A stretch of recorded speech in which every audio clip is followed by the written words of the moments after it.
আজিৰে পৰা ৰাজ্যত আৰম্ভ হৈছে 2025 বৰ্ষৰ প্ৰথম পৰ্যায়ৰ গুণোৎসৱ। ইতিমধ্যে বিদ্যালয়সমূহে গুণোৎসৱ আদৰিবলৈ সাজু হোৱা পৰিলক্ষিত হৈছে। আজি প্ৰথম পৰ্যায়ৰ গুণোৎসৱৰ স্ব-মূল্যায়নৰ দিন।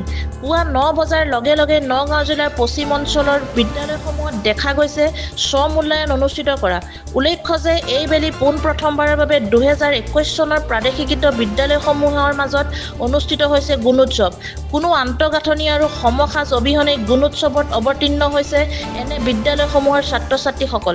অৱশ্যে 2021 বৰ্ষৰ প্ৰদেশিকৃত উচ্চ আৰু নিম্ন প্ৰাথমিক বিদ্যালয়সমূহৰ মাজত গুণোৎসৱ অনুষ্ঠিত কৰাত মুখ্যমন্ত্ৰী আৰু শিক্ষামন্ত্ৰীক ধন্যবাদ জ্ঞাপন কৰিছে সদৌ অসম প্ৰাদেশিকৃত উচ্চ আৰু নিম্ন প্ৰাথমিক ছেল্ফ ৱেজ শিক্ষক সন্থাৰ প্ৰধান সম্পাদক শ্বেখ আব্দুল্লাই।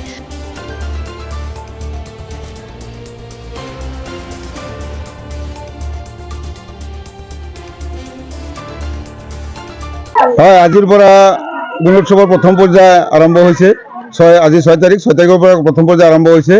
অসম চৰকাৰক আজি আমি ধন্যবাদ জনাওঁ যে প্ৰথম যিটো আমাৰ ছেল্ফ ৱেজ স্কুলখিনিক চৰকাৰে প্ৰথমৰ পৰা আজি প্ৰথম বছৰ এই বছৰৰ পৰা আৰম্ভ কৰিছে। সেইকাৰণে গুণোৎসৱত ছাত্ৰ ছাত্ৰীসকলৰ যিটো স্ব-মূল্যায়ন বা নিজৰ যিটো মূল্যায়নৰ যিটো শিক্ষাৰ যিটো ধাউতি বা শিক্ষাৰ যিটো আগ্ৰহ সেইখিনি বাঢ়ি যায় আৰু ছাত্ৰ ছাত্ৰী বহুতখিনি শিকে। সেইকাৰণে চৰকাৰক আমাৰ বিদ্যালয়খিনি যে অন্তৰ্ভুক্ত কৰিছে তাৰ কাৰণে ধন্যবাদ। প্ৰথম পৰ্যায়ৰ স্ব-মূল্যায়ন আজি আমি স্ব-মূল্যায়ন কৰিম। অহাকালি আমাৰ যিটো এক্সটাৰ্নেল আহিব, অহাকালি এক্সটাৰ্নেল আহিব, তেতিয়া এইটো বাহ্যিক মূল্যায়ন হ'ব। অহাকালি আমাৰ সেইটো হ'ব। আজি আমাৰ স্ব-মূল্যায়ন ইতিমধ্যে আৰম্ভ হৈছে। প্ৰাতঃসভা শেষ হৈছে, স্ব-মূল্যায়ন শ্ৰেণীকোঠাত আৰম্ভ হৈছে ইতিমধ্যে। নাই, আগতে হোৱা নাছিলে। ইমানবাৰ চৰকাৰক অনুৰোধ জনোৱাৰ পিছতো চৰকাৰে দিয়া নাছিল। কিন্তু প্ৰথম আমাৰ ছেল্ফ ৱেজ স্কুলখিনিক 21 চনত প্ৰাদেশিকীকৰণ কৰাৰ পিছত প্ৰথম আজি এইবাৰ প্ৰথম পৰ্যায়ত আৰম্ভ হৈছে। প্ৰথম গুণোৎসৱ আমাৰ বিদ্যালয়খিনিয়ে পাইছে। বহুত অভিযোগ। আজিলৈকে আমাক কোনো ধৰণৰ আন্তঃগাঁথনি দিয়া নাই, কোনো ধৰণৰ 1 টকা গ্ৰাণ্ট দিয়া নাই। মিড ডে মিলো বন্ধ আছিল, যোৱা ছেপ্টেম্বৰ মাহত খুলিছে।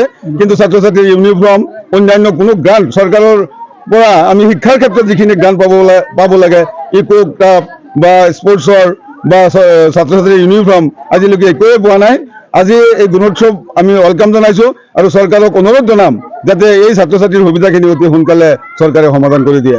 ইয়াত আমাৰ 912খন স্কুল প্ৰথম পৰ্যায়ত ছেল্ফ ৱেজ ডিক্লেয়াৰ হৈছিল। সেইখিনি গোটেইখিনি স্কুলতে ডিষ্ট্ৰিক্ট ৱাইজ আজিৰ পৰা আৰম্ভ হৈছে। প্ৰথম আমাৰ নগাঁও ডিষ্ট্ৰিক্টত মোৰ স্কুল অহাকালিয়ে বাহ্যিক মূল্যায়ন, আজি স্ব-মূল্যায়ন। আজি আমি স্ব-মূল্যায়ন ইতিমধ্যে আৰম্ভ হৈছে। বট্টদুৱাৰ পৰা ইফাকুল ইছলামৰ ৰিপৰ্ট, E24 লাইভ ব্ৰেকিং।